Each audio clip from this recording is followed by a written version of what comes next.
Alright, it's time to board the Enterprise. Here's my review for Star Trek Into Darkness. You think you can't make mistakes,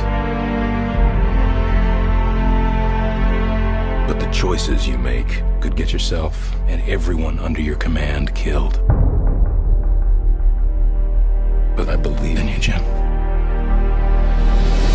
I've never been a real Trekkie or Trekker or whatever you people want to call it. But when the 2009 Star Trek came out, it was the shit, and not in the bad way. Star Trek was epic, sleek, funny, stylish, and a near-perfect movie. So I was psyched for Star Trek Into Darkness to hit theaters. Good news, Star Trek Into Darkness is a visually striking adventure with great performances to boot. I'm not giving any plot detail here because it's pretty much impossible to give you any plot detail without spoiling anything. But I will say this, visually this movie was eye candy. It was nothing short of beautiful, and I'm going on a limb here and saying that Star Trek Into Darkness will be nominated for a visual effects Oscar.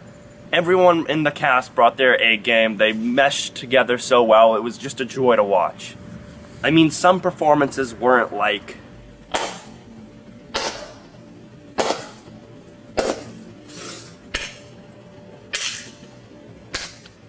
Bravo! But the performances that caught my eye were particularly three characters.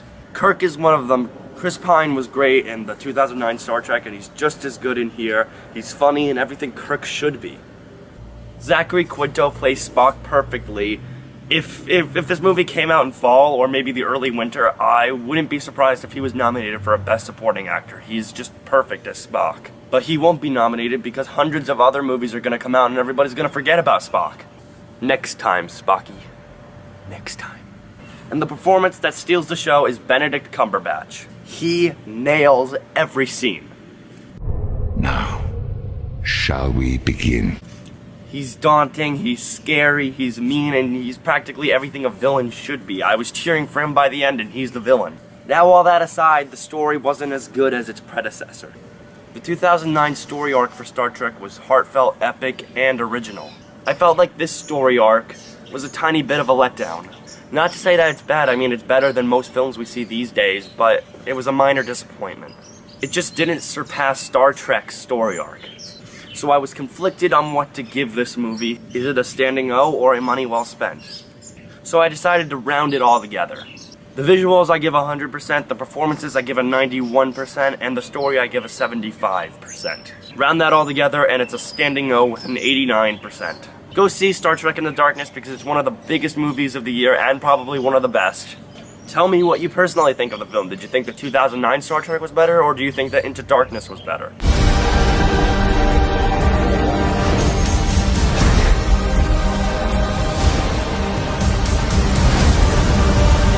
The ship's dead, Summer. She's gone. No, she's not.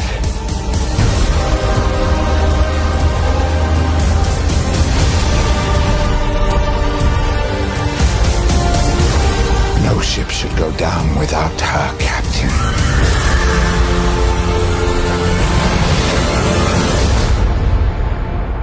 I believe in you, Jim.